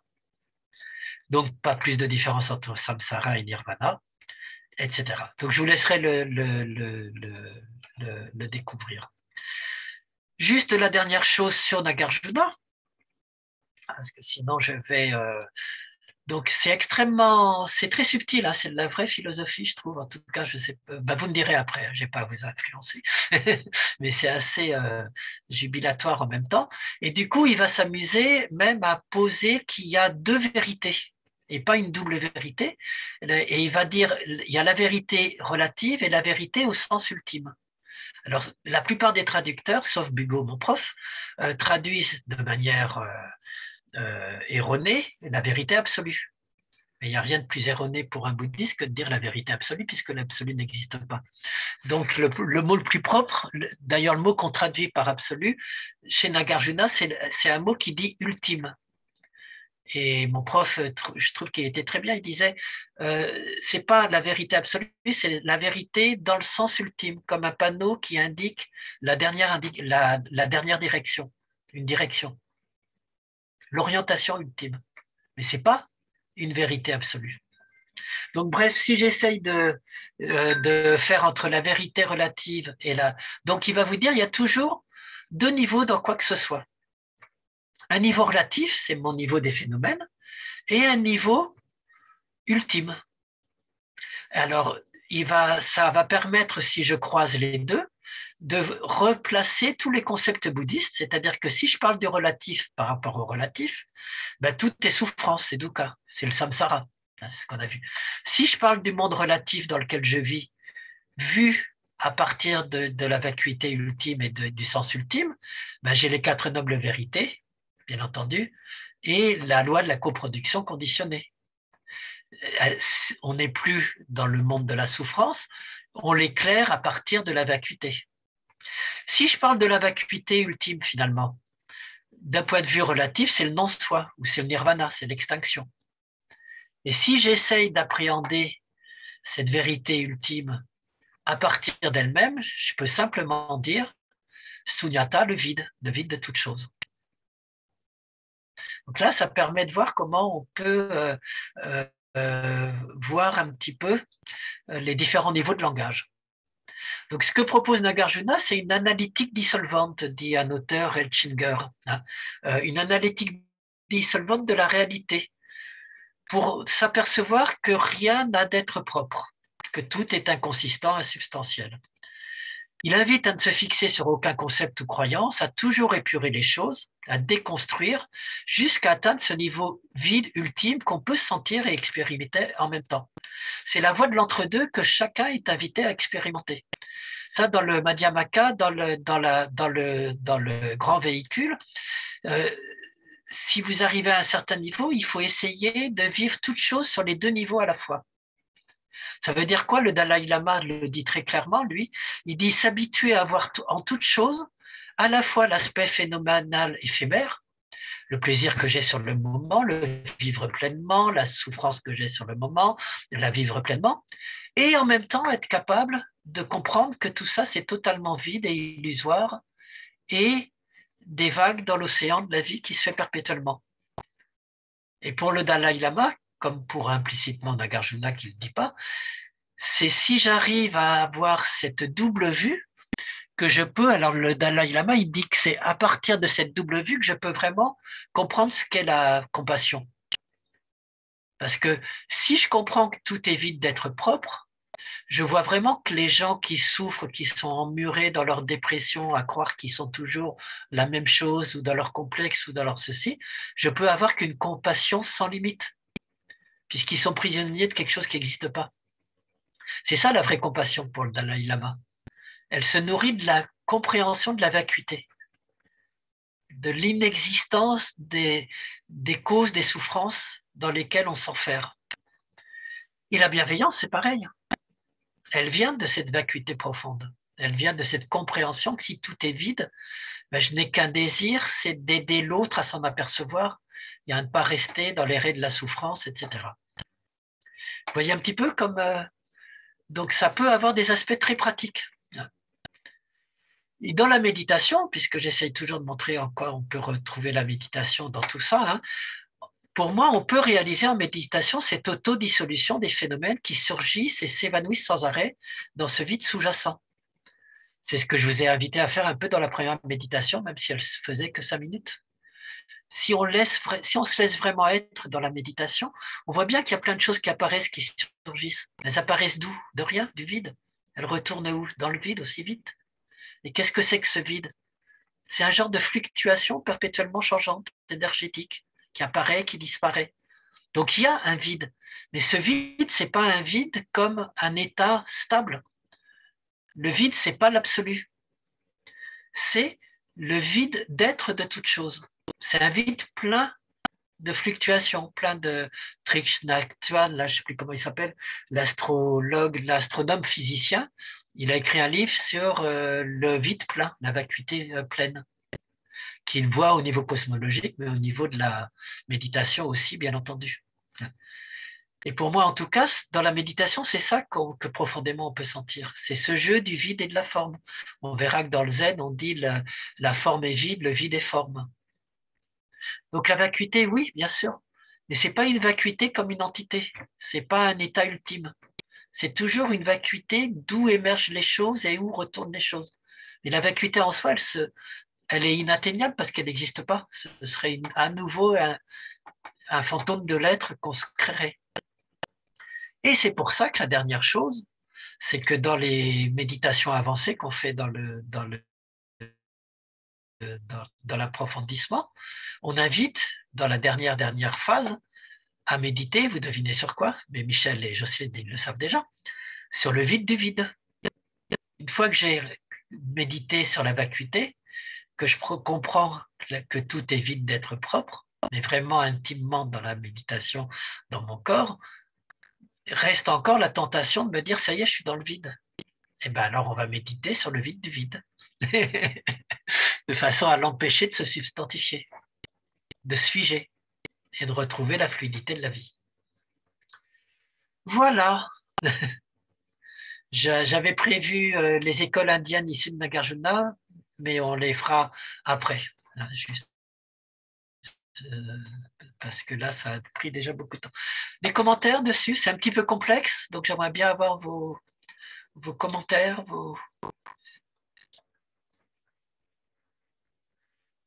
Est-ce que ça donne une image du grand véhicule? Oui, vas-y, Jocelyne. Alors moi, ce que j'ai compris et ce qui m'a un peu, pas surpris, mais un petit peu bousculé, c'est qu'en fait,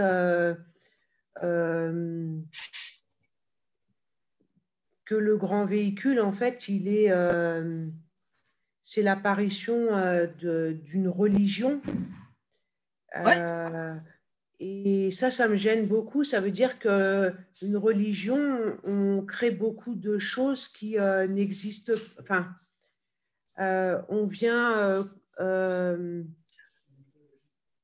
coudre plein de choses qui ne sont pas forcément réelles. Et en fait, ça me dérange beaucoup parce que moi aussi, j'étais catholique, quoi, hein. Enfin, pas pratiquante, mais j'ai été élevée un peu dans le catholicisme. Je me dis, en fait, peut-être que tout est comme ça, quoi. Parce que tu parlais tout à l'heure que si tu avais à dire des choses sur le catholicisme, tu parlerais de Jésus, mais pas de ces comment dire, Miracle et tout ça. de ces, comment dire, ce qu'il a pu faire, lève-toi et marche, des choses comme Oui, ça. c'est miracle et tout. Oui, Oui, voilà, c'est miracle, pardon, je n'avais pas entendu. Donc, enfin, si tu veux, je me dis qu'en fait, le bouddhisme, alors c'est vrai que moi, c'était pour moi le concept, mais là, aujourd'hui, je m'aperçois que le concept, c'est pas simplement ça, c'est aussi quelque chose qui a été brodé. Alors, c'est peut-être pas le mot brodé, hein, c'est peut-être trop fort, mais ça me gêne un petit peu. Alors, c'est vrai Mais on peut avoir les deux points de vue dessus, c'est-à-dire, soit je peux me dire de manière purement rationaliste et matérialiste, athée, que tout ça, c'est des histoires. Et quelque part, c'est vrai, hein, j'en suis persuadé. C'est des histoires qu'on se raconte. Mais on peut avoir une vue transformative, existentielle, qui est celle du bouddhisme, qui est de ne pas être dupe des histoires, qui est de se dire ce sont des moyens habiles. Ce sont juste des manières. Si ça peut aider à progresser, pourquoi pas? Mais je vous rappelle à la Nagarjuna que tout ça, c'est vide. Mais vous n'êtes pas obligé d'aller jusque-là. Si vous, tu vois, il y a une jolie histoire, je crois que c'est dans le sutra mais j'ai le même malaise hein, sur moi, tout le côté conceptuel me va très bien et toutes les croyances et les rituels, voilà. j'ai toujours une grande réticence personnelle. Mais ça n'empêche que c'est pas comme un tissu d'illusions, c'est en même temps des moyens de transformation de soi, c'est ça que je veux dire. Et pour donner un exemple de comment justifier justement ce moyen habile, c'est dans, je sais plus le nom là du sutra, mais il m'échappe pour le moment, mais c'est un truc très connu, c'est donner l'image d'une maison en flammes. Et puis, tu as les enfants dedans qui sont en train de jouer, qui s'aperçoivent pas que la maison est en flammes. Et donc, il y a un serviteur qui vient, qui essaye de les convaincre que la maison est en flammes, et puis ils n'en croient rien du tout. Et tu as un autre personnage, je ne sais plus si c'est un moine ou autre, qui va aller les sauver en leur racontant une histoire totalement fausse et illusoire, qu'ils partent à tout prix. Alors je dis n'importe quoi parce qu'il y a un dragon qui va tuer, qui va écraser la maison, qui est en train d'arriver à la 4e vitesse, ça pourrait être ça, c'est autre chose. Et ils vont sortir grâce à ça. Et le texte, il te dit, c'est ça le moyen habile. C'est quelque chose qui est une histoire, c'est pas la vérité. Mais si ça peut transformer et sauver la personne alors encore une fois, moi personnellement, je suis très... là où ça me gêne, c'est qu'il ne faut pas que ça devienne une justification du mensonge et C'est etc. ça. Bien Ouais, sûr. c'est ça. Alors, Mais dans une perspective bouddhiste, ça peut être un moyen habile qu'on peut utiliser. ouais, alors je Et suis c'est un peu d'accord, comme mais ça qu'on réintègre. je voudrais pas monopoliser, mais moi j'ai fait avec un moine Ouais, vas-y. bouddhiste euh, deux formations, enfin une de 4 jours sur le calme mental, et puis voilà, bon. Et donc c'est un vrai moine tibétain bouddhiste, un Canadien, et enfin, oui, il est Canadien. Et en fait, moi je sais qu'il y a beaucoup de choses qui me gênent voilà, dans ce qu'on apprend, mais en même temps, je prends que ce qui me convient en me disant, bah, il y a quand même des bases sur des choses, mais par exemple, moi, je refuse d'avoir un maître. Tu vois, pour moi, donc je me dis que c'est peut-être ça aussi, c'est peut-être Ouais, des choses et pas autre chose. oui. Voilà. Bon, voilà. Et là, je Bah, veux bien faire. sûr, c'est à chacun de faire sa voix. Hein, oui, oui, moi, comme je m'amuse à dire, je refuse tout mètre et même tout centimètre ou décimètre. Donc, Ben voilà, ben moi, c'était des maîtres, tu vois. Voilà, bon, donc, voilà, donc, il y a aujourd'hui, voilà, ça m'a un peu, voilà, ce cours-là ce soir, ça m'a un peu fait prendre conscience, effectivement, En de, tout cas, le de- grand véhicule, c'est les deux. C'est à la fois cette réhabilitation d'une religion populaire, la réhabilitation de tous les moyens que l'imaginaire et que le symbolique peut me donner pour me libérer. Ça, quand même, il y a quelque chose de fort là-dedans. Et puis, en même temps, toute une affirmation extrêmement radicale sur la compréhension de la vacuité de toute chose, etc. Ah, est-ce qu'il y a d'autres commentaires? Ouais. Bon, ben, je viens d'entendre sonner à ma porte, donc je vais me permettre de vous dire au revoir. Ouais, j'arrive! Je vous remercie. Si vous Merci. avez des questions, vous Merci. n'hésitez pas toujours, je vous enverrai Oui. ça. Et la semaine prochaine, on continuera avec les suites du grand véhicule, à la fois dans le Yogacara, etc. Et puis dans le Zen, le Chan et le Dzogchen. Voilà. Au Merci, revoir. Christian. Merci Merci. beaucoup, Au Christian. revoir, au revoir Merci, à au tous. Au revoir. revoir à tous. Bonne Au soirée. revoir. Au revoir. Bonsoir. Je m'échappe.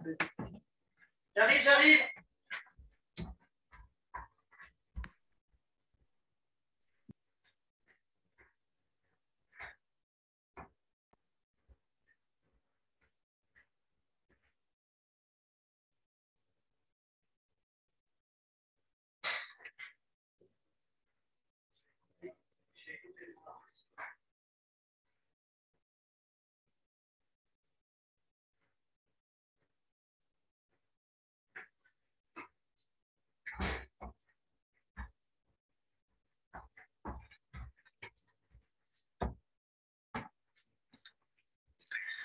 Youps, alors, pause, enregistrement.